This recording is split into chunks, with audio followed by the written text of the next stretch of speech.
Baik, selamat pagi. Assalamualaikum warahmatullahi wabarakatuh. Bertemu kembali dengan saya Edi Suprayitno. NPM saya 22252210058.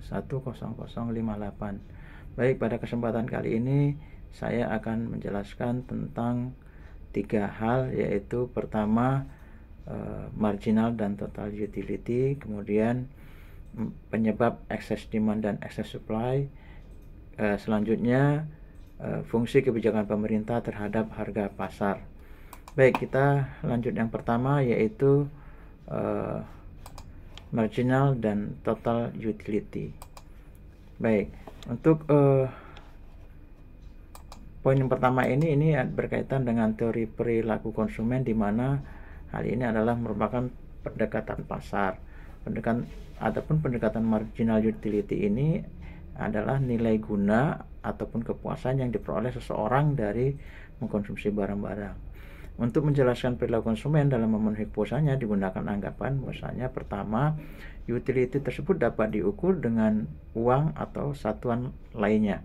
Kemudian juga berlaku hukum Gaussian, law of diminishing marginal utility, yaitu semakin banyak suatu barang dikonsumsikan, maka tambahan kepuasan ataupun marginal utility yang diperoleh dari setiap tambahan yang dikonsumsikan akan menurun. Kemudian konsumen selalu berusaha mencapai kepuasan total yang maksimum. Nah, atas dasar anggapan ini, selanjutnya kita dapat memperhatikan perbedaan antara total utility dan marginal utility. Total utility adalah jumlah seluruh kepuasan yang diperoleh dari mengkonsumsikan sejumlah barang tertentu. Sedangkan marginal utility adalah pertambahan ataupun pengurangan kepuasan sebagai akibat dari pertambahan atau pengurangan dari konsumsi satu unit barang tertentu. Itulah keterangan ataupun penjelasan tentang marginal dan total utility. Kemudian yang kedua adalah saya akan menjelaskan tentang penyebab excess demand dan excess supply. Ada 4 hal yang mempengaruhi ataupun menyebabkan excess demand ataupun excess supply. Yang pertama, untuk excess demand, yaitu di mana quantity demand ataupun permintaan meningkat. Kedua, di mana quantity supply ataupun jumlah penawaran ataupun jumlah penjualnya menurun. Kemudian yang ketiga, di mana jumlah barang yang tersedia lebih kecil daripada yang dibutuhkan.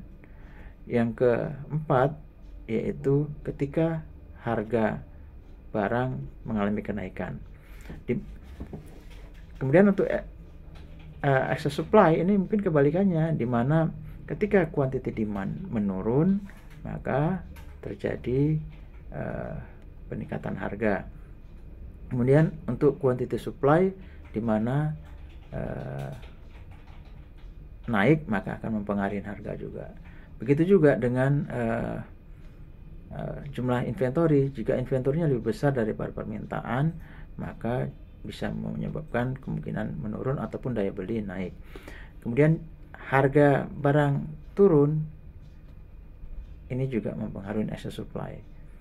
Jadi ada 4 poin utama yang sangat berkaitan ketika quantity demand ini naik ataupun turun, mempengaruhi demand ataupun supply. Mempengaruhi daya beli dan juga stok inventory yang ada, itu juga akan mempengaruhi daya beli dan daya jual. Kemudian jika harga naik dan harga turun juga akan mempengaruhi permintaan ataupun penawaran.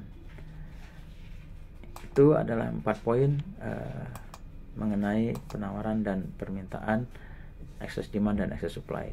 Kemudian yang ketiga, kebijakan pemerintah terhadap harga barang di pasar. Tentunya dalam mekanisme pasar kadang terjadi hal-hal yang tidak diinginkan, di mana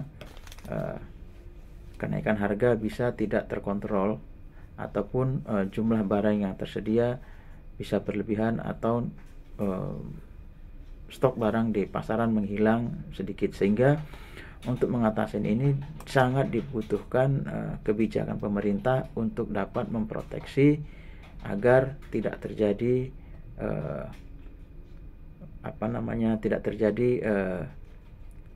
oversupply ataupun harga barang naik tanpa ada kontrol dari pemerintah. Untuk itu kebijakan-kebijakan dalam kebijakan untuk persaingan usaha ataupun harga-harga barang dapat dikontrol oleh pemerintah, ya, baik itu dengan mengatur supply chain-nya ataupun juga mengatur harganya, terutama untuk produk-produk yang dikuasai oleh pemerintah. Baik, itu saja keterangan ataupun penjelasan yang bisa saya berikan untuk 3 poin yang dimaksud di awal tadi. Semoga apa yang saya sampaikan dapat diterima. Terima kasih. Selamat pagi. Wassalamualaikum warahmatullahi wabarakatuh.